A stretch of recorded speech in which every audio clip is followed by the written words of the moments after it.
Hello guys, welcome back to the channel. This is your host Jerome Sapologia. Today we are diving deep into a question that's been asked by millions. Does God really exist?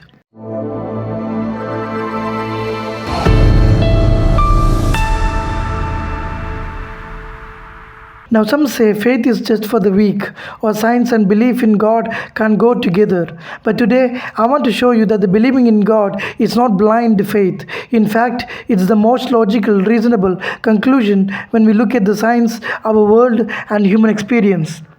So, here are 5 powerful reasons why I believe God really exists, each supported with scientific logic, everyday analogies, and Bible truth. Let's dive in. Reason 1. The universe had a beginning, so there must be a beginner. You probably heard of the Big Bang Theory. Scientists today agree that the universe had a beginning. Space, time, matter, everything started about 13.8 billion years ago. But that leads to a big question: where did the universe come from? Nothing begins without a cause. Think about a balloon. If it suddenly appears in your room, you would ask, who put this here? You wouldn't just say, oh, it probably came from nothing. Everything that begins needs a cause. Now get this.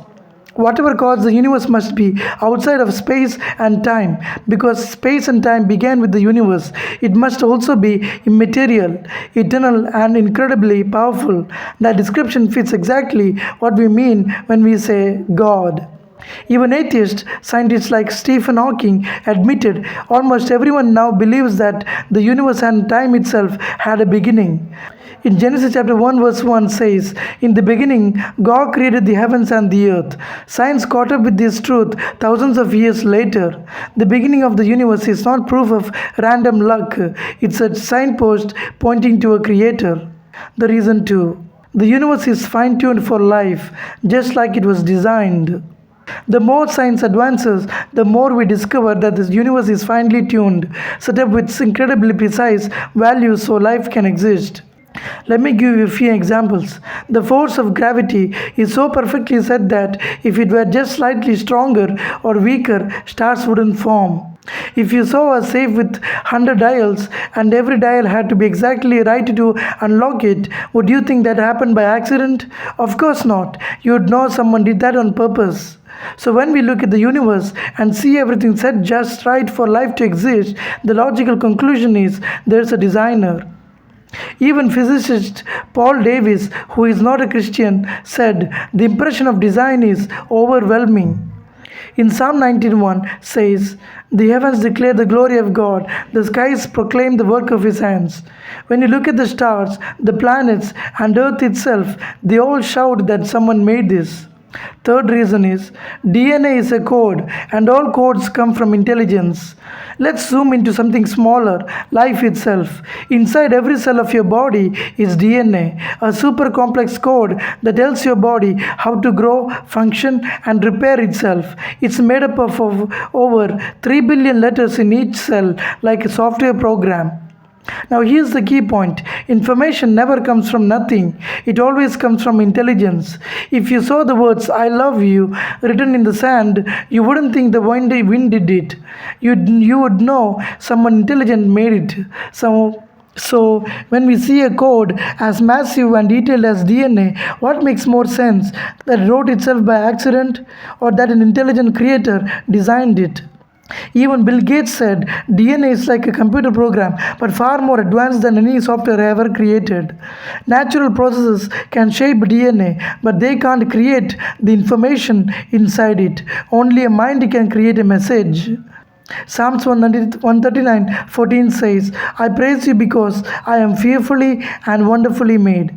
You are not an accident. Your DNA is the signature of a God who designed you with love and purpose. Fourth reason, we have morals, minds, and meaning, not just chemicals.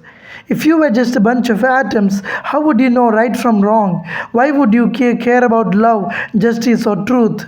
But here's the thing: we all know some things are always wrong, like lying, stealing, or hurting someone for fun. And we all believe love, kindness, and truth are valuable. Where did that sense of morality come from? Chemicals don't care about good and evil. A lion doesn't feel guilty for killing, but humans do, because we are more than biology. Science can study the brain, but it can't explain the mind, your self awareness, your thoughts, your emotions. These things point to something greater. We were made by a personal God with a soul and a moral compass. In Ecclesiastes chapter 3 verse 11 says, He has set eternity in the human heart. That longing you feel for justice, for meaning, for something more, it's because you were made for more than just this world. Fifth reason is Jesus rose from the dead, and that changes everything. Lastly, and most importantly, I believe in God because of Jesus Christ. Jesus claimed to be the Son of God. He healed the sick, forgave sins, taught truth with authority, and then said he would die and rise again, and he did. This isn't just a religious story. The resurrection is a historical event. Jesus was crucified, his tomb was found empty, hundreds of people claimed to see him alive. His followers were so convinced they were willing to die rather than to deny it. No one dies for a lie they made up. Skeptics say maybe they made it up, but would you suffer torture and death for something you know is false? The best explanation for the empty tomb, the changed lives, and the rise of Christianity is this: Jesus really rose from the dead. Matthew chapter 28:6 says, He is not here, He has risen, just as He said. If Jesus rose from the dead, then God exists and He has made Himself known to us. So there you have it, guys. 5 reasons why I believe God really exists. The universe had a beginning, and that means there was a creator. The universe is perfectly designed for life. That means there's a designer. DNA is a code, and codes come from intelligence. Morality, love, and meaning exist, and they point to a personal God. Jesus rose from the dead, and history proves it. This isn't blind faith. It's a belief built on science, logic, experience, and history. And this God, the creator of all things, isn't far away. He knows you, He made you, and He wants to know Him. Jeremiah chapter 29 verse 13 says, You will seek me and find me when you seek me with all your heart. If you're searching for truth, keep going on, because if you're honest in your search, it will lead you to God. If this video helped you think more deeply about faith and science, give it a like, subscribe, and share it with someone who's asking these same questions. And if you got questions about God, science, or Jesus, drop them in the comments. I would love to hear from you. Until next time, keep seeking truth and never stop asking the big questions. This is Jerome Sapologia signing out. God bless you.